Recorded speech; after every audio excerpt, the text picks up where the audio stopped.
Eu vou ser bem breve. Meu pai, ele nasceu num lar cristão, mas na sua fase de jovem, ele decidiu se afastar dos caminhos do Senhor.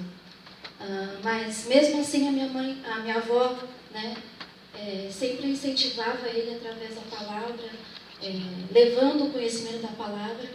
Ele se casou com a minha mãe, que não era convertida, e gerou eu e o meu irmão. Aliás, gerou primeiro o meu irmão e depois eu. Somos um casal de filhos. E nesse tempo, até a nossa fase de adolescência, nós não tivemos a oportunidade de conhecer a palavra de Deus, mas o meu pai sempre tinha algo, né, implantado no seu coração, que era a palavra da verdade, do Evangelho. Ele sempre nos incentivava a conhecer esse Deus. E minha mãe passou por uma enfermidade muito, já bem avançada. Ela teve úlcera nas pernas e chegou ao ponto dos médicos chamar a nossa família, chamar o meu pai e dizer que era necessário ele assinar um termo de responsabilidade para amputar suas pernas. E foram alguns anos de tratamento. E aí, através dessa enfermidade, minha mãe se entregou ao Senhor Jesus, e através dessa posição ela foi levando toda a nossa casa, ao tempo da gente dizer que a nossa casa servia ao Senhor. Amém? Amém. Mas isso não parou por aí. Depois de uns 2 anos da cura da minha mãe, ela volta no médico para fazer exames de rotina, e ela volta com um laudo médico dizendo que estava com leucemia. E essa leucemia era bem também avançada. E o médico, na presença do meu irmão, falou: olha, filha, você tem um prazo de 6 meses para fazer esse tratamento. Se a quimioterapia não ajudá-la, eu falo só para você passear, comer, curtir a sua família, porque não tem mais o que fazer por você.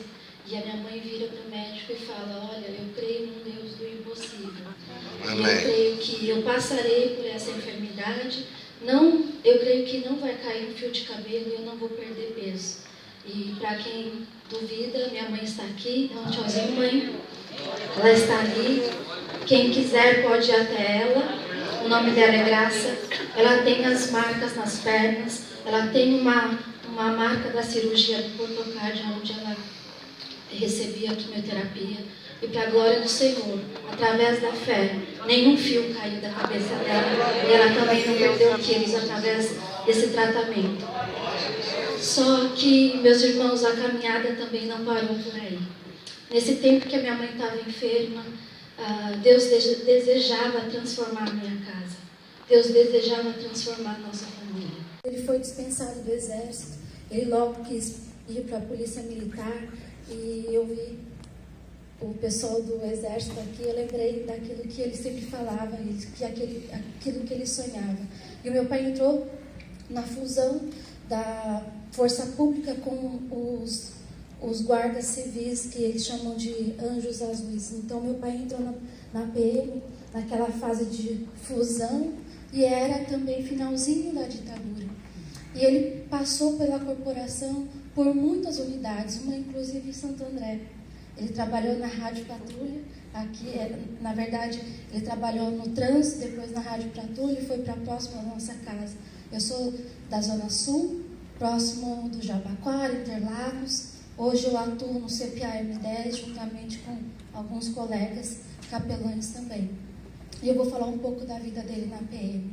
Ele foi um pai ausente pelo motivo do trabalho, mas um pai presente que soube dar valores, dar amor e dar princípios, né? A nossa casa sempre tinha diálogo, né? O diálogo era muito importante na nossa casa.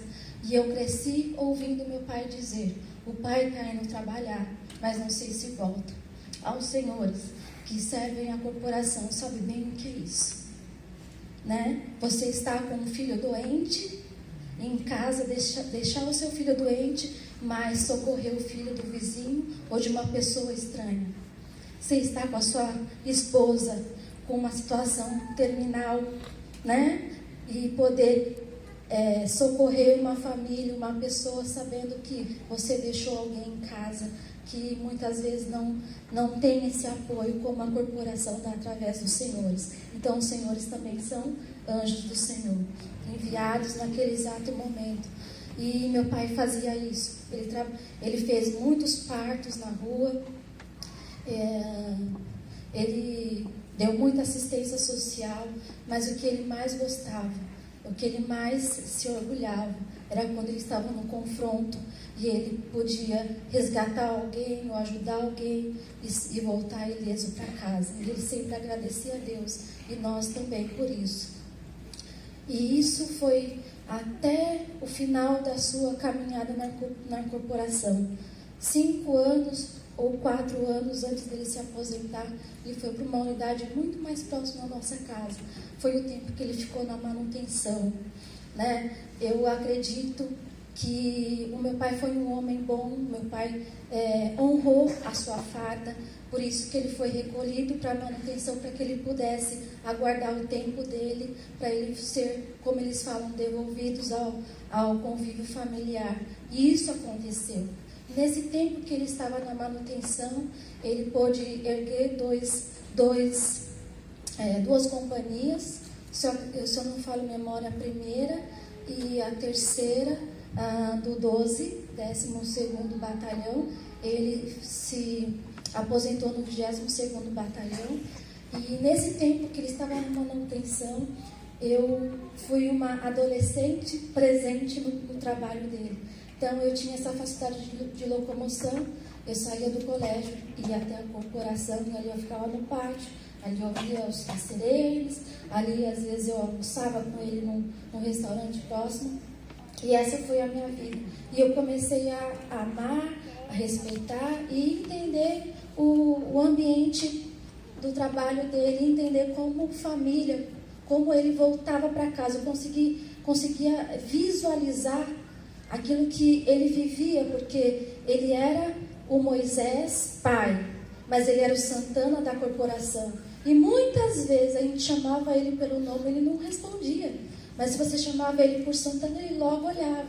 E era difícil ele vivenciar aquele perfil de pai Moisés, do soldado Santana, né, do esposo Moisés. Então, eu pude perceber ainda pequena.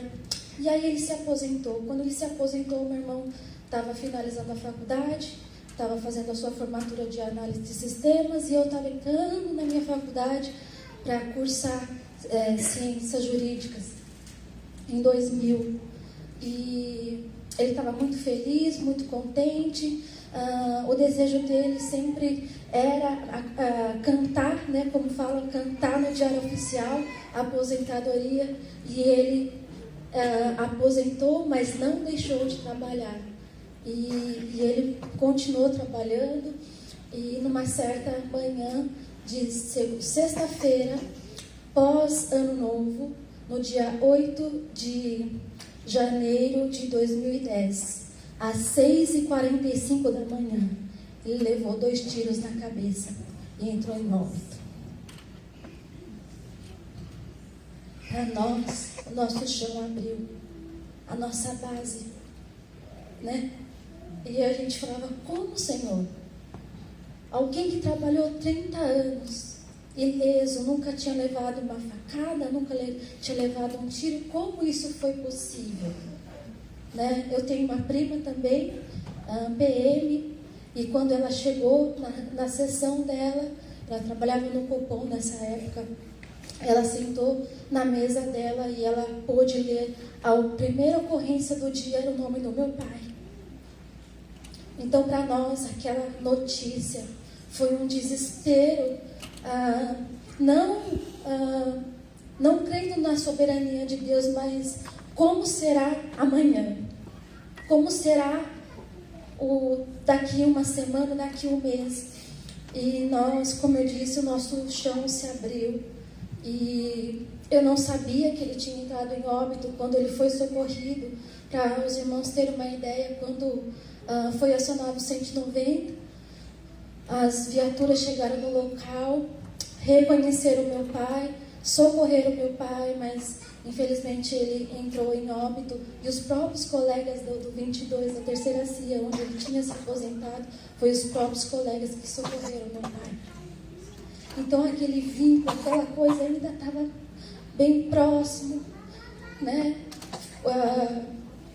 O DP que fez o boletim de ocorrência eram todos os colegas do meu pai, porque a DP fica bem próximo da companhia.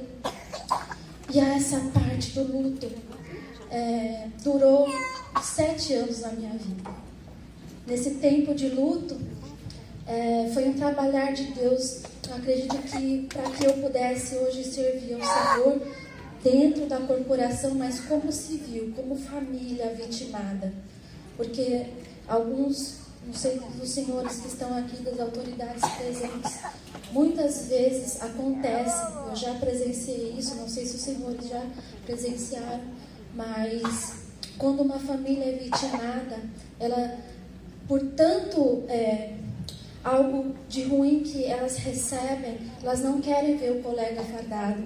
Quando o sargento ou o tenente liga para dar a notícia de óbito ou chega na residência, a família não quer ouvir, não quer aceitar aquela situação e uma revolta entra no coração. Para nós foi um momento de dor, né? De saudade, de separação. Meu pai faleceu numa sexta-feira. No sábado de manhã, a gente estava sepultando ele. Domingo era ceia do Senhor. E quando eu cheguei no sábado em casa, eu fui para o meu quarto, meu irmão também foi fazer as coisas dele, minha mãe foi se isolar. No domingo, quando a gente acordou, nós nos reunimos e falamos juntos: hoje é ceia do Senhor, vamos cultuar ou não? A minha mãe foi a primeira a dizer: eu vou para a casa do Senhor. Eu vou cultuar o meu Deus, eu vou ceiar, porque eu reconheço a soberania do meu Deus, eu reconheço a vontade de Deus. Foi uma morte violenta, sim, mas em tudo isso nós temos que dar graças e respeitar a soberania de Deus. Nós não desejávamos isso ao meu pai, não, nós o amávamos muito, mas sobre tudo isso está a soberania de Deus. E nós 3 fomos cultuar o Senhor e não deixamos de servir ao Pai. Né? Para muitos é loucura dizer que somos uma família vitimada, né? E podemos ser alegres, podemos cultuar o Senhor, podemos nos reunir em família e sentimos sim a saudade e a ausência dele, mas sabemos que ele trabalhou, que ele exerceu a sua função e ele foi uma vítima da maldade que nós estamos vivendo no nosso país, na nossa cidade. Então, o que eu quero dizer para a igreja, que eu estou mais ou menos uns 2 anos, 1 ano e meio, 2 anos, servindo a corporação. Quando eu cheguei no HM, a primeira pessoa que me recebeu foi o Cabo Gerson, meu amigo Gerson, meu irmão Gerson. Aprendi e tenho aprendido bastante com ele. E o tempo lá na HM é muito gratificante. Eu falo que eu precisava ter passado pela dor dentro de um hospital. Quando a assistente social reuniu eu e meu irmão e disse, e a minha mãe, o Moisés entrou em óbito, não foi possível fazer mais nada. E não tinha ninguém para nos auxiliar. Mas naquele momento existia o Espírito Santo de Deus Consolador conosco. Nós tínhamos a nossa fé, nós tínhamos a confiança, nós tínhamos a certeza que Ele estava conosco. Não tinha um capelão, mas tinha o próprio Deus com a gente. E naquela sala, né, naquele corredor, nós nos abraçamos, choramos e pudemos caminhar, porque tínhamos o Consolador. E muitas famílias, quando chegam no hospital, recebem alguma notícia ou estão passando por alguma dificuldade, muitos estão desesperados. E ali nós, como capelães, como os auxiliares de capelania,